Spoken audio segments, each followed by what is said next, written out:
For 4,500 years, the Great Pyramid has kept a secret, a hidden chamber, untouched since the age of Pharaohs.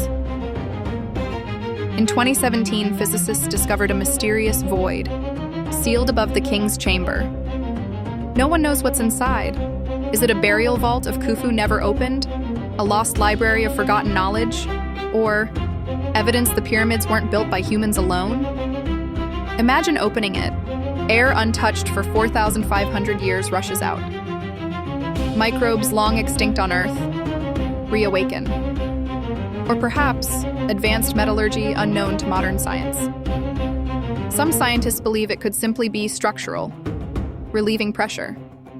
But even then, why was it perfectly hidden, never written in any record? What if the chamber was never meant for humans, but for the stars? A time capsule for civilizations beyond Earth. Will we ever see inside? Or should some secrets stay buried? Subscribe to Curiosity Corner for more mind-bending updates.